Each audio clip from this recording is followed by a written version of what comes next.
Allahumma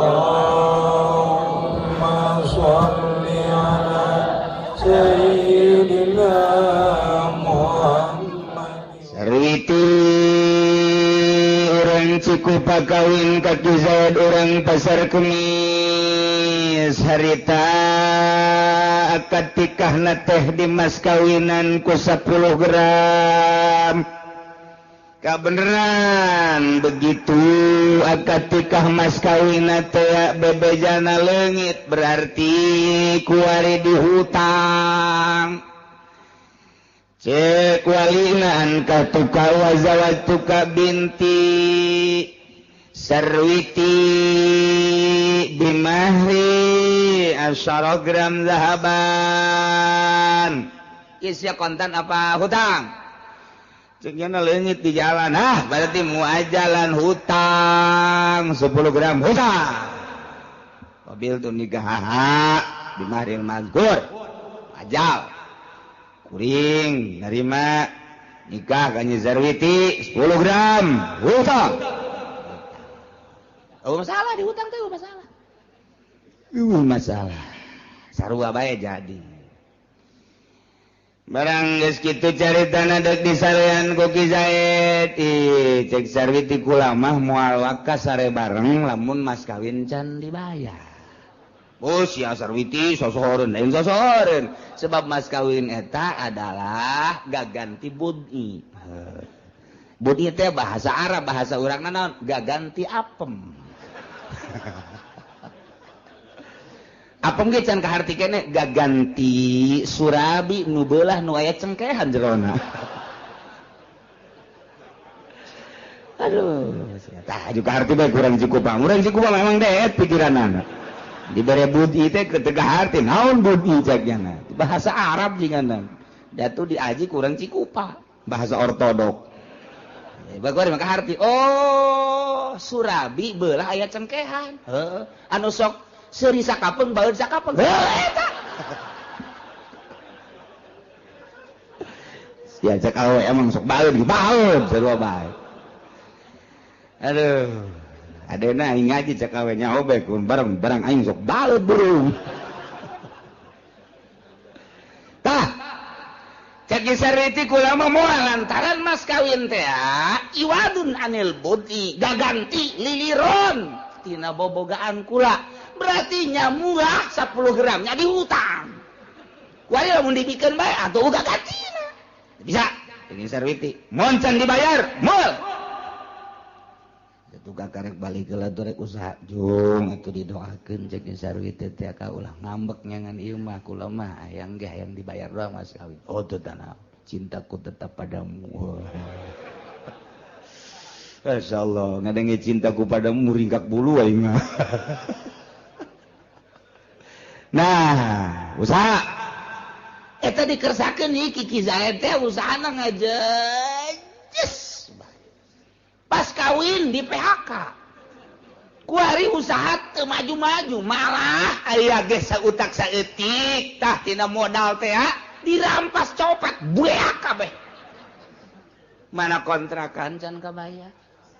Mana duit dicopet batur. Kabeneran deui, kabeneran. Masya Allah kontrakanana bocor. Ceki Zaid teh ku kieu teh nyaing hirup ye. Yuk.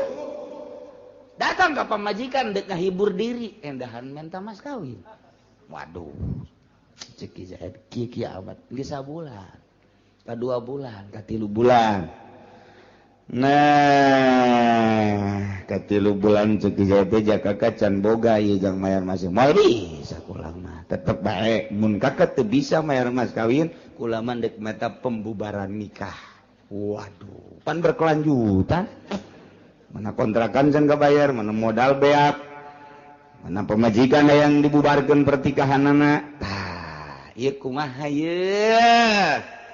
Sarwiti rumah tangga jeung Ki Zaid mas kawina dihutang 10 gram. Kuari teu bisa mayar mas kawin geus ditanggokeun datang ka 3 bulan bahkan 5 genep 7. Kuari teh hampir 1 tahun can bisa mayar mas kawin keneh bae. otomatis si Sarwiti teh panasaran, sanggeusna panasaran, kanyawan kuari memang bener-bener teu mampu. Nyi Sarwitina kuari menta dibubarkeun pertikahanana. Tah menta dibubarkeunana meunang henteu kulantaran teu bisa mayar mas kawin. Wa fi isarihi bil mahri aqwalun dina miskin salaki teu bisa mayar mas kawin eta adalah sababaraha kaul azharuha tafsahu qabla waqtin. Kaul azharna tarjih berarti hasil daripada beberapa penelitian masalah tersebut timbullah kaul azhar.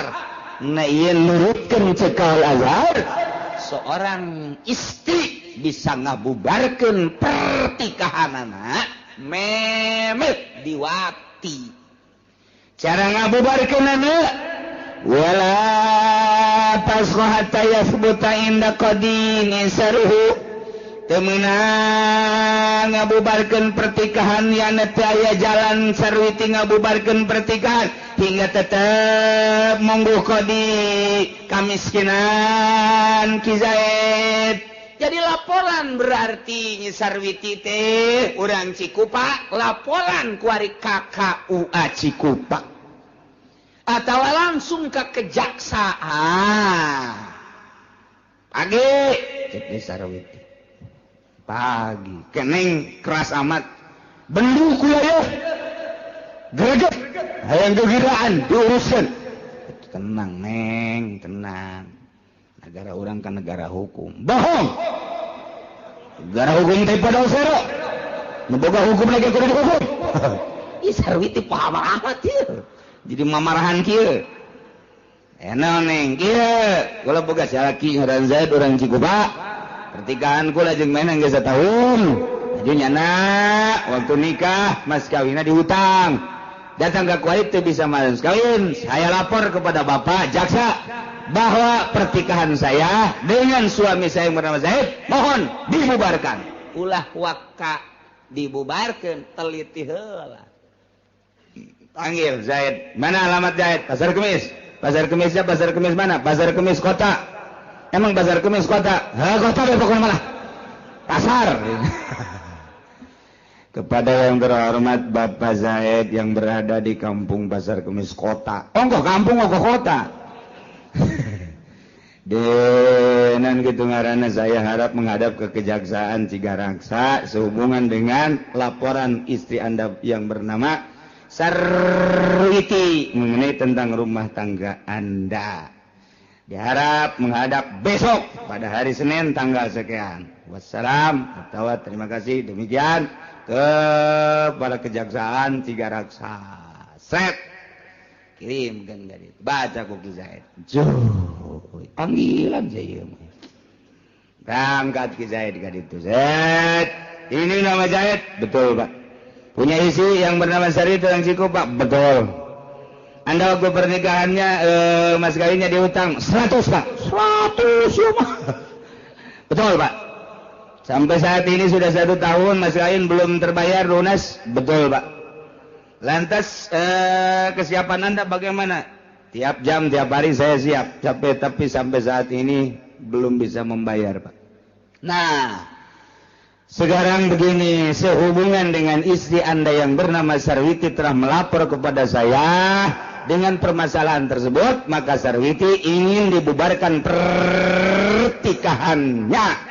Tak eta teh langsung geus Sarwiti narapa panggil Ki Zaid, dicek keabsahan dan kebenarannya ternyata benar, maka kakarak didinya payap sahuhu membubarkan pertikahanana adalah qadi atau jaksa. Iya Sarwiti, iya Ki Zaid, ya. Perlu diketahui setelah seorang istri yang bernama Sarwiti melapor kepada saya, setelah dicek laporannya, pengakuan suami itu betul sekali, maka dengan demikian permintaan dari pihak istri yang bernama Sarwiti ingin dibubarkan pertikahannya, mau tidak mau bahwa saya sebagai penegak hukum di Kabupaten Tigaraksa ini di bawah naungan presiden di bawah naungan Bupati Ismet Iskandar, maka pertigaan Anda saya bubarkan.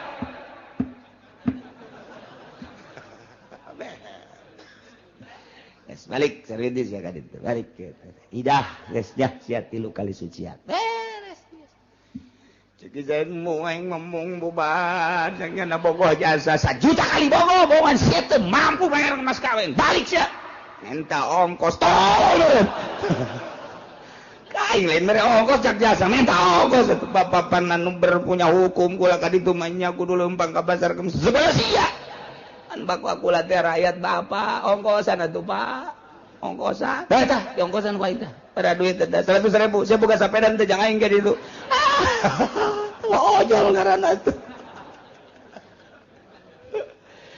tuh kos kitu jadi teu meunang saunang-unang nyaho tah urang jadi wauh we tah ka Allah teh kos kitu peraturan Allah teh kos kitu jadi nyaho ku hari urang lantas ye hukum Allah teh direkayasa begitu tak sarwiti laporan ke KUA cak KUA bukan urusan saya ini mah urusan saya mah menikahkan urusan membubarkan pertikahan urusan kejaksaan saya mah menikahkan administrasinya gampang sekali tak 400 gampang itu mah kalau ke sana lain lagi udah ke sana harus berapa urusan saya mah itu mah saya tidak mau tahu. Datang ke kejaksaan bisa diterima harus ada uang 3 juta. Nu 3 juta iyalah nu pinarakaeun. Cukup jang jaksa kokojayan di neraka ku 3 juta. Sedeng sakitu ge. Alhamdulillahirabbil tolol beralhamdulillah sia mah ka neraka. Cukup sakitu kita. Sebab lain dek negakeun agama Allah berarti nyana endek meraup keuntungan dari hukum-hukum Allah nu kuduna ditegakkeun tapi dibuat lahan geura modar sia aing mah ngan ngabejaan doang bisi aing ke disidang ku Gusti Allah ayo uci bener sia ngayakeun pengajian bener pernah nyaritakeun bahwa uang eta teh haram aya saksina jaksa aja jaksana nyala nu nyokot duitna jadi nyala jadi saksi nyala nu nyokot duit sedang sakitu ge tuh lumayan dah mun teu pernah nyaritakeun bahaya kula mah sakadar nyaritakeun tah mah karasa kareuntut ka jero hate jaksa langgeng ku sia teu karaksa ngojari sia di neraka sakitu doang kula mah ngan ngabejakeun doang cak jaksa aing minggu hareup moal ngaji ka ditu sia aing mah teu ngajakan ngaji ka sia aing mah deuk nyampekeun hukum doang kiai cenah aing ke bagi 2 bae tolong bagi 2 aduh aing disogok burung jaksa ya Allah ya Rabbi gitulah ieu keur carita hukum jadi di jero hukum aya lahan untuk mengambil keuntungan dari hukum-hukum Al-Qur'an anu geus dijabarkeun ku Kangjeng Nabi dikemas oleh ijma ulama dijadikeun lahan di negara ku hakim-hakim ku jaksa-jaksa mejeuna jang kokojayan di neraka ge lain negakeun jeung ngabereskeun hukum anu berkendala manusia supaya plong jaheuh horeng laporan teh ngeunaheun ternyata karasa adilna Al-Qur'an jujurna jaksa nikmat amat diakuilah ku masyarakat bener-bener jaksa penegak hukum bener-bener Al-Qur'an teh karasa ka jantung karasa ka sanubari karasa ka urat-urat ge ngeunaheun jasa horenganan ketika urang boga kendala dek cair ieu mah kumaha laporan atuh ka ditu sangat mal bisa sia teh laporan teh aja jagana kudu 3 juta encan ongkos encan munduran jalan dapur emang ya jalan dapur bejana cenah jalan dapur mah aya eta eungapeun tah menghadapi seorang penegak hukum lantaran teu jujur jeung teu adil teh eungap luar biasa di zaman sahabat bajelema hilir mudik ke kejaksaan teh lantaran tanpa make modal nu matak ngeudaheun A disebutkan A B disebutkan B nikmat nu aya mudah-mudahan di negara orang balik di ka negara baheula tentang penegakan hukum sehingga karasa kurang keadilan jeung kejujuran negara urang anu dibawa ku para hakim jeung para jaksa di bawah naungan presiden terpilih. Mudah-mudahan seperti eta sehingga urang bisa ngarasakeun nikmat keadilan jeung kejujuran. Amin ya rabbal. Atawa anu ngabubarkeun pertikahanana teh ieu adalah izin daripada jaksa lantaran ketua atawa kepala teh bisa ngahukuman ku lantaran sibuk, maka aya wakilna anu diizinan ku kepala ketika kepala tidak bisa melaksanakan itu pemutusan hukum, maka nu diizinan untuk memutuskan hukum ialah wakil atau naib daripada penegak hukum nu diizinan ku kepala. Nah silahkeun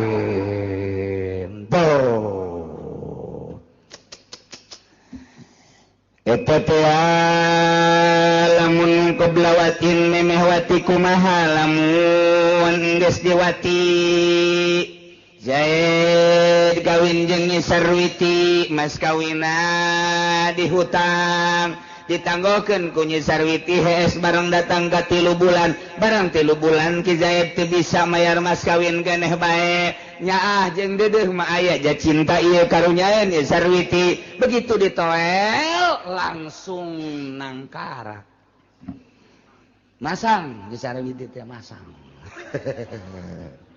atuh be diwati geus kadituna mah meureun ngarasakeun ngeunaheun ieu atuh geus lain sakali 2 kali berterus rumah tangga ditanya deui ku Nyi Sarwiti geus ka-7 ka-8 bulan bahkan ka setahun ka kumaha ieu masalah mas kawin ditanya deui teh tetep ngabaget Ki Zaid teh yakni teu bisa mayar mas kawin Ki Zaid teh ieu teu bisa mayar mas kawin teh kabelah dieuna Nyi Sarwiti minta pembubaran nikah dugu jadi masalah kuari kumaha lamun Nyi Sarwiti mas kawina ditangguhkeun iana di hutang 10 gram kuari mah diwatina geus diwati mas kawin can dibayar keneh bae kuari Sarwitina lapor minta dibubarkeun pertikahan menang apa henteu hakim minta ngabubarkeun pertikahanana wa fi sarihi bil mahri tidak masalah teu bisa mayar mas kawina seorang suami terhadap istrina ieu beberapa kaul azharuha menurut kaul azhar mun memeh wati mah bisa dibubarkeun la ba'dahu teu bisa dibubarkeun pertikahan Nyi Sarwiti terhadap suamina nu bernama Zaid lantaran nyanana geus diwati sebab eta mas kawin teh iwadun anil budi kuari can dibayar mas kawina geus diserahkeun lantaran karunya teu bisa dibubarkeun tah mah walaupun tetep bae hutang bae mas kawin tetap hutang dan pembubaran nikah mah teu bisa lantaran geus diserahkeun tateh bobogaanana ka Ki Zaid kitu caritana eta mah precis ongkos jelema jual beli Zaid ngajual motor kaki Umar harga 10 juta Zaid ngaranna Bai Umar ngaranna Mustari tak eta jual beli geus jadi secara omong-omong 10 juta wari tinggal nyerahkeun dina barangna yakni motor tah kuari si motorna ieu aya nu maling motorna aya nu maling duit da can diserahkeun motorna aya nu maling tah eta jual beulina geus langsung bubar bae geus teu bisa dilanjutkeun lantaran duit nage encan dibikeun, motorna ge can diserahkeun. Kabeneran motorna ieu leuit atau memang motorna bubar teh akad da naon-naon. Tapi lamun motorna geus diserahkeun ku ari, Zaid ngajual motor ka Ki Umar, motorna ku ari geus diserahkeun, duit nama encan. Kan motor geus diserahkeun, jadi teteh jual belina. Motor geus diserahkeun, duitnya begitu ditagih, icuk colek. Icuk colek wae terus. Atawa lain deui cek urang Balaraja mah, rebo semen, bonen. Nah, ieu jual belina teu bisa dibubarkeun ku hakim. Lantaran barangna geus diserahkeun. Ku ari mah lain tuntutan per pembubaran, tapi tuntutan hutang ku ari mah. Jadi teu bisa dibubarkeun. Geus teh barang lah diserahkeun, geus teu bisa dibubarkeun pertikahanana, ku ari mah tuntutanana hutang lah iraha deuk mayar. Ku ari ge sarua bae, ieu teh sarua jeung jual beli, di sarwiti teh jual apem kaki Zaid 10 gram. Cak tukang apem, apem aing mah aya bae, ieu lain apem eta. Besi apem nu dingiru lain ieu mah, nu dibawa setiap saat. Nah, eta teh geus diserahkeun ku ari apemna ka Ki Zaid, tuntutanana teu meunang pembubaran pertikahan, tuntutanana ku ari mah tuntutan iraha deuk bayar mas kawin. Sarua tuh ieu mah keur carita contoh. Zaid ngajual motor ka Ki Umar 10 juta, motorna geus diserahkeun ka Ki Umar, tinggal duitna encan ja. Caki Umar engke soleh, barang sore engke icuk, ditanya icuk engke tole icuk deh. Jadi eta motor mah geus jadi teu meunang pembubaran pertikahan, perjual belian teu meunang. Lantaran geus diserahkeun barangna ka ditu, ku ari mah dituntut teh adalah iraha deuk bayar hutang.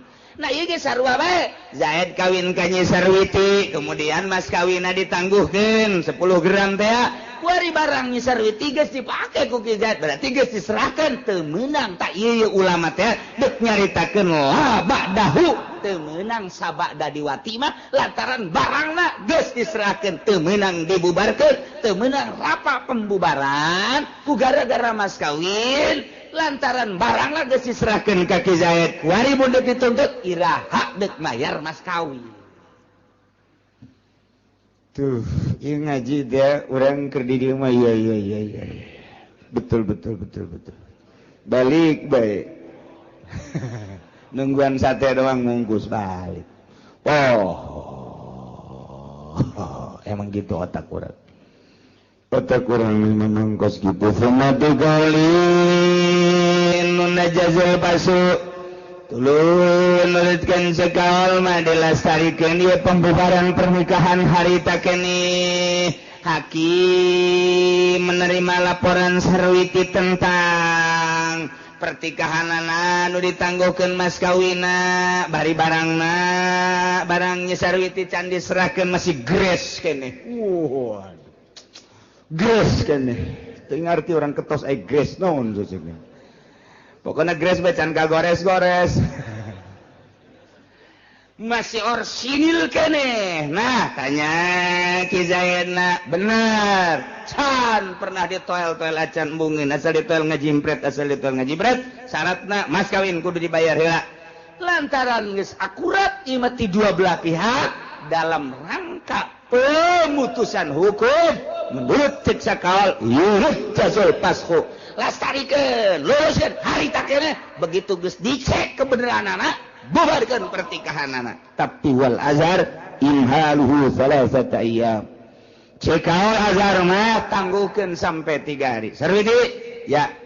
Bapak terima laporan saudara dan setelah dicek kebenaran Ki Zaid pengakuannya betul. Setelah 1 tahun ini dia tidak mampu untuk membayar mas kawin. Dengan demikian, Bapak tangguhkan dulu sampai 3 hari. Hari apa sekarang? Hari apa Pak? Sekarang Senin. Berarti pembubarannya Senin, Selasa, Rabu, Kamis silahkan untuk dibubarkan. Maka walahal tasku sabihatar rabi, menang ka awewe ngabubarkeun pertikahan anak subuh poean kaopat. Gas ditangguhkeun ku hakim 3 poe Senin Selasa Rabu Kamis subuh isuk-isuk geus bisa ngabubarkeun pertikahan. Begitu dak dibubarkeun pertikahan poean kaopat col ti Zaid. Assalamualaikum. Waalaikumsalam. Pan tegar amat ka Zaid. Kaluarkeun gu nya. Naon eta? Mas kawin. Nu bener ka ieu besi barlen doang. Timbang ku sia ka ditu. Kakak geus teu kuat jasa ieu. Geus teu make calana ieu kakak ieu. Aduh, oplo jasa na ki Zaid dah. Ke kula nungguan aja ieu mah di Cikupa ieu aya toko emas tadinya. Silakan. Datang ke toko emas. Pak, ini Mas Asi apa bukan? Sini. Kotek. Ya, betul. Mas Asi. Timbang. Begitu ditimbang, tak betul 10 gram. Serinya Sarwiti. Wih Sarwiti di toko emas kene geus morosotkeun calana. Geus dijingjing calana teh. Naik ojek cek tukang ojek ieu bau naon nya cenah. Cenah kiai macem-macem emang kitu pugu. Datang ka imah. Waalaikumsalam. Eta naon Sarwiti? Sempak. Kan ku sia ibu kawe siap tempur.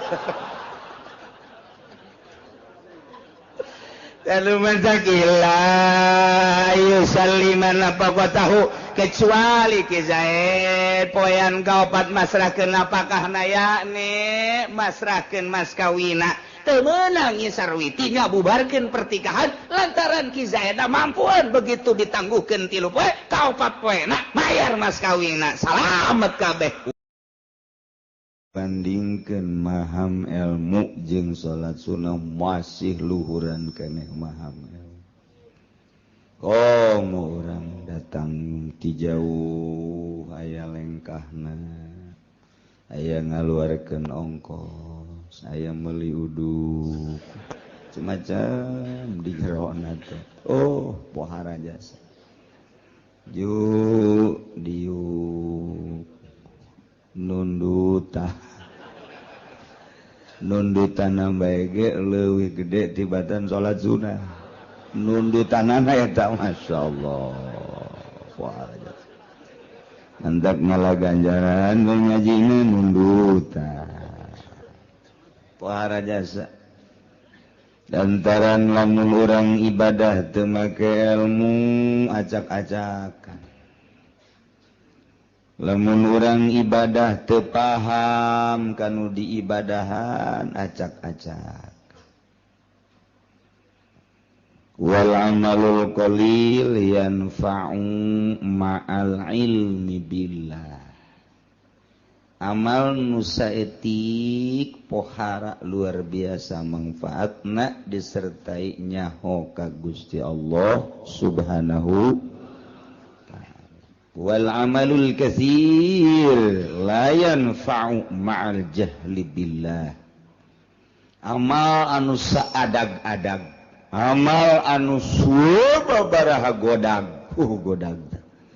Kuloba-lobana tapi bodoh ka Allah teu manfaat saeutik-eutik aja. Teu puguh atuh ibadah bari teu nyaho ka Gusti Allah mah. Mun teu nyaho ka Gusti Allah ke ibadahna salat bae ngahareupna teu puguh. Babacaanana diganti ku make bahasa Indonesia bisi teu ngartieun meureun Allah teh. Pan bolon eta kos kitu teh. Teu ngarti ka Allah mah acak-acakan ibadah teh. Ditarjamah Fatihah teh dina salat teh geus teu kudu make Fatihah. Allahu Akbar nageh urang bahasa Melayu mah Allah yang Maha Agung. Atuh bahasa Jawa mah meureunna Allah Maha. Terus kabeh ditu da gitu. Ih, teu ngarti ka Allah mah kos kitu. Mentak 2 rakaat jelema nu paham ka Allah nu ngarti ka Allah salat dengan 2 rakaat berbanding 1000 rakaat jeung nu teu ngarti ka Allah masih ke dibandingkeun jeung 1000 rakaat beratan nu 2 rakaat. Tuh coba bayangkeun maca la ilaha illallah anu paham ka Gusti Allah komo geus datang ka hakikat mah hiji la ilaha illallah wali nu geus paham ka Gusti Allah dibandingkeun mun ditimbang jeung la ilaha illallah ratusan ribu nu teu paham ka Allah beratan keneh la ilaha illallah hiji dibandingkeun ratusan ribu bahkan jutaan. Mendak la ilaha illallah urang mah teu bisa diajak perang. La ilaha illallah teh lamun aya jauh Ambon we muludan amplopna gede. La ilaha illallah na ge embat. Kitu mah la ilaha illallah anu bebeneran tengah peuting. Eueuh nu kos kitu mah je eueuh cauan.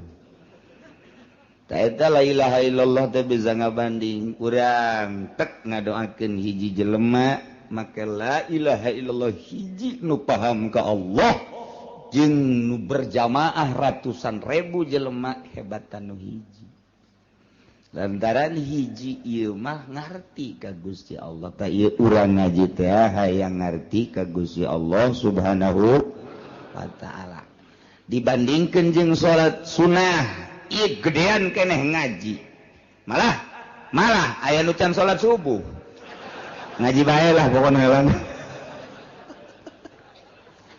Aduh, cek anu keur dieu ke ziar aing eta teh. Teh salat subuh. Kambe bau bentek teh salat subuh. Insyaallah karim. Tuh gitu. Jadi urang ieu per minggu na urang ngaji teh hayang wauh jeung Gusti Allah Subhanahu wa ta'ala bentukna engke mun geus wauh ka Allah moal hayang ngridit eta geus wauh ta ka Allah teh lamun nu ngridit can wauh ta ka Allah teh masih kena jauh jeung Gusti Allah jauh teh cenah pugu kiai na ge imam jauh teh maka jeung ruku mun ngridit keneh can wauh ka Allah lamun masih keneh beuki nonton TV eta ge can wauh ka Gusti Allah mangganing di imah TV ambalaya ta eta can wauh ka Allah mun geus wauh ka Allah mah teu hayangeun nonton TV teh kecuali nu manfaatna berita-berita informasi anu memang kitu penting baik politik maupun ekonomi nah eta teh eta can wauh ta ka Gusti Allah nu kos kitu ngaran lamun jelema keur di kantor jelema keur di ladang jelema keur di toko di pasar ngadenge suara azan nyana hare-hare bae can wauh ta jeung Allah ta jelema barang ditempo teh ku urang di Cikupa loba anu teu wauh di Cikupa mah loba anu teu wauh wayah asar ka Citra wayah magrib di jalan keneh datang ka imah parawing Isa jupake nonton TV eta di Cikupa teh karitu Ambalaya ka unggal kecamatan Kasepatan mau nun teh pasar Kemis doang teu kaliwat ya Allah ya Rabbi teh warau jadi nempo akhlak manusia jeung nempo jelema wauh jeung henteu ka Gusti Allah di deuleu afalna di deuleu pagaweana tuh nu mantak ge urang ieu ngaji hayang wauh ka Gusti Allah Subhanahu nu mantak hayang wauh lantaran nu boga neraka jeung nu boga surga Allah mun geus wauh ka Allah mah begitu urang dek di ka nerakakeun atuh bebeja we Gusti pan abdi geus wauh ka Gusti keur di dunia nonton TV tilok sekali-kali doang jabar Gusti paling ge abdi mah malam Minggu bae pagi-pagi malam Senin bae pagi di malam Salasa malam Rabu terus-terusan bebe jaga Gusti Allah Gusti manyabdi kudu dikanaragakeun pan abdi teh wauh ka Gusti ciri wauhna pan abdi teh embung ridit embung mabok embung zina eta teh abdi nu mantak embung wauh ka Gusti cak Gusti ulah abdi pan henteu pencak Gusti salat abdi salat, pencak Gusti puasa abdi puasa. Berarti abdi wau ka Gusti. Adapun soal kurang khusyuk nama tuh hampur bae Gusti. Oh. Teu kitu tah. Oh, cek Gusti jalan coba padahal banget sih adalah barang di dalam teh. Oh bener ada heran saya tiga banget. Malaikat amankeun teh mah wau ka aing. Wau emang cek malaikat? Ya setengah wau lah. Tuh, setengah wau bae salamet. Komo nu wau jasam. Masya Allah, nu mantak libetkeun diri urang, wauhkeun diri urang, angsongkeun diri urang ka pangajian, wangsongkeun diri urang ka jelema-jelema nu wauh ka Gusti Allah Subhanahu wa taala. Wauhna urang jeung jelema nu wauh ka Gusti pasti diajak ka Gusti. Lamun urang wauhna ka jelema nu paham ekonomi diajak berekonomi, urang wauhna jeung jelema nu paham politik diajak berpolitik, urang wauhna jeung jelema jeung tukang ngabohong pasti urang milu bae tah ngabohong. Geus mun wauhna urang jeung jelema nu wauh ka Gusti Allah, nu paham ka Gusti Allah pasti diajakna ka Gusti Allah Subhanahu wa ta'ala. Wauhkeun diri urang ka Allah, babari wauh ka Allah. Dia cek Kangjeng Nabi ti Gusti keneh man arafa nafsah arafa rabbah. Sajelema anu nyaho ka dirina bakal nyaho ka pangeran. Nyaho ka diri urang, urang nyaho ka pangeran. Saha diri urang teh makhluk, berarti nyaho pangeran teh khaliq. Saha diri urang mah butuh dahar, berarti khaliq mah teu butuh dahar. Sebab Allah mah mukhalafah lil hawadis, nyaho ka diri urang bakal nyaho ka Gusti Allah. Carana bertauhid coba gerak ti mimiti wujud kidam bako mukhalafatus kabelah dituna terus urang bersyariat bertauhid berangkat ti mimiti aqwal datang ka ahwal urang engke wauh jeung Gusti Allah. Moal bisa lamun eueuh nu nuduh-nuduh geus kudu dituduh-tuduh. Nah iyalah urang ngaji per minggu ieu teh dituduhkeun supaya wauh ka Gusti Allah Subhanahu wa taala. Tadina urang ngaji ka Cilongok can wauh ka Gusti Allah sorangan bae. Barang geus wauh mah jeung Gusti Allah aya jelema nu milu diajak ku urang tah wauh tah ganjaran berarti Allah ridhoeun mun urang ngabonceng. Kabeneran nu dibonceng najahe. Lain ridho menang godog bung-bung. Masya Allah. Urang wae dulur nyegat teh diteureun, babaturan nyegat teureun, giliran bae bangsa konde. Lain urang deui diajak malah mah, teu daekeun ge dipaksa. Soraka malulu. Ya Allah ya Rabbi wauhkeun diri urang ka Allah abeh manteng ibadah ka Gusti Allah mun geus manteng nikmat geura salat teh moal karasa sedekah ge moal aya hook lantaran sedekah teh nu dideuleuna makna daripada sedekah. Urang mah hitung-hitungan boga duit 100.000 sedekah ka fakir miskin 10.000 masih dihitung-hitung keneh. Aduh kurang ya 90.000 jadi kurang 10.000 hese neanganana mangkaning eta urang mah pabelit jeung kos kitu bae tapi lamun tek mah ningali ganjaranana 10.000 dititipkeun berarti pake meuli sorga naon hartina duit 10.000 lamun dibandingkeun jeung sorga Allah tah lamun nu kadeuleuna sorga nu kadeuleuna bidadari tuh digerokeun deui pake mesin kadieu sia urang ye kabeh ye urang lain kan sia, 5.000 bae. Dicokot deui kembalian tah. Apo sodako make kembali teh kira-kira. Tuh ya can paham. Eta keur carita sodako. Boro-boro ka batur urang mah ka pamajikan ge pelit. Jasa ka pamajikan bae nu sagulung sagalang pelit keneh bae. pelit jasa gabung majikan teh bebeja ka balanja malu nu kamari pan aya kombalina kamari iraha kamari sia nyokot oh sabaraha 100.000 meureun paling ge dibalanjakeun 20.000 teh kombalina ka mana beuka geus sabaraha poe eta sabaraha poe tungtungna mah gara-gara balanja hakeuk oh kadenge kata tangga Masya Allah kudunya oke ka balanja tah balanja dia tah balanja dia kak beul lain ya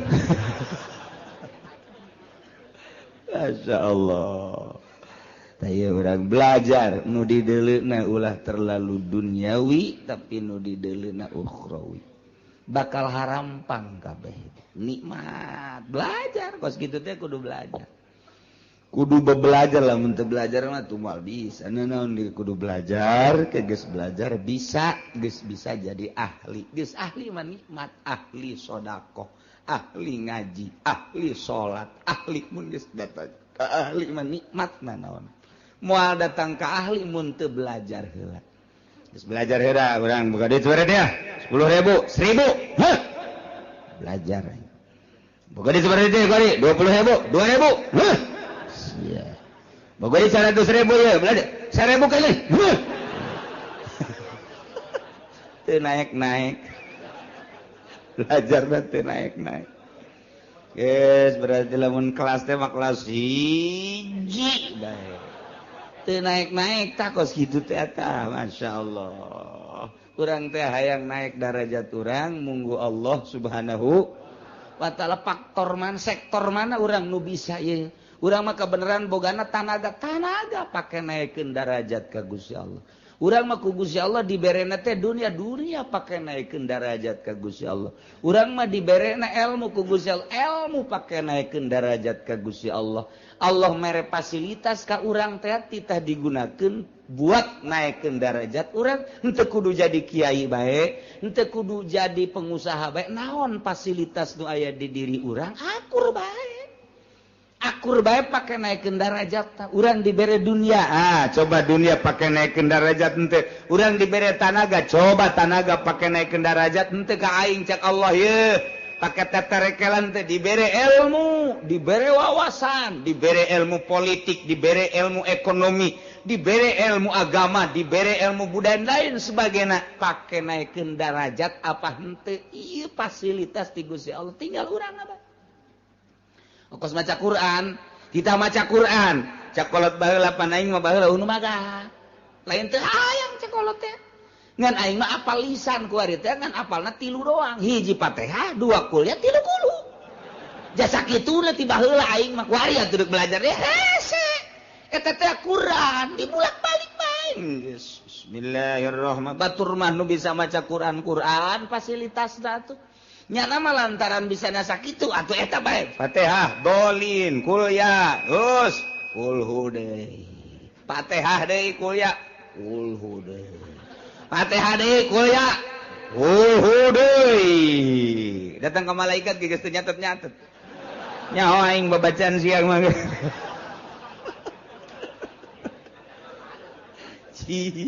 atuh kos kitu bae eta ulah jadi ulah risi ku sebab teu bisa maca Quran hajul teu baca eta Quran eta geus bae kulhu bae geus kulhu bae dieu kulhu kaluar kulhu di jero kulhu peuting kulhu barang kulhu bae emang di sana eta doang eta teh Quran jadi atakah pan urang mun maca kulhu 100.000 haram ka neraka Masya Allah 100.000 baca bae kulhu bismillahirrahmanirrahim 70.000 cek sakaol mah dia sih 100.000 kan kurang baca kulhu coba eta aya keneh waktu jang aki-aki mah jeung nini lah aing mah mendingan diharamkeun bae ka surga ka neraka maca kulhu bae pas beres 100.000 pae nya geus mah boga atakah nah di akhirat begitu dipertimbangkeun ka neraka Gusti abdi ngadenge pan di pangajian saha nu maca kulhu 100.000 pe cenah cak kiai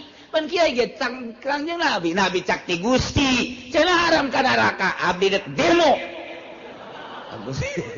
lantaran teu bisa abdi mah abdi ngadenge ku ceuli abdi bos mah nundutan ya lap-lapan lah teh jadi tah bahasa-bahasa kos gitu bisa pakai pertanggung jawab ke Gusti Allah tah eta hasil ngaji pan hasil ngaji mun kitu mah urang teu ngaji ban saya maca naon maca kul jasa nah yang maca bae mungkin moal bisa demo ka Gusti begitu kana rakakeun atuh pan Gusti abdi maca kulu cak sia cak sanya haritanya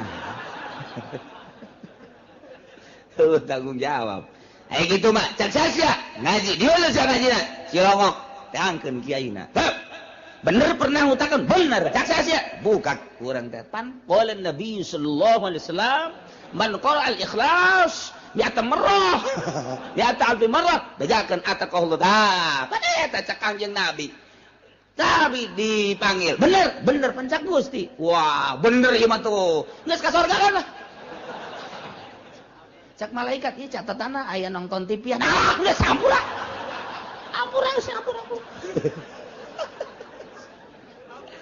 nikmat luar biasa tuh nuhun teh libatkeun diri urang di pangajian supaya urang ngarti ka Gusti Allah mun geus ngarti ka Gusti Allah ibadah teh mantep mantep para ulama daek maca Quran tengah peuting tahajud maca zikir jeung sajabadah ngarti nyana ka Allah pagon kiai nu ngartina ka amplop bae mah undangan bae kerek nyana undangan aing paruyang ceuk kana ieu duh esek cek oh nampuyang undangan teh kudu mah nikmat alhamdulillah rineh ieu maca Quran nu biasana osok sajuz ieu mah undangan ieu bisa 5 juz ieu mah lain rokok beak ieu udah nu ngondang sial kas geus ipis ieu heran lah gua dakwah sih kos kitu Masya Allah tah wauhkeun diri urang carana supaya urang wauh libatkeun di pangajian abeh urang ngarti kanu diibadahan ku urang sebab wal amalul qalil yanfa'u ma'al ilmi billah wal amalul katsir la yanfa'u ma'al jahli billah jadi jelema teu paham ka Gusti Allah jelema can wauh ka Gusti Allah salat deui maca Quran maca sholawat zikir terus bae dilawan ku bari diuk bae ku wali mah hebatan wali aya sia gara salat bae salat sia nu loba jutaan rakaat wali mah kerek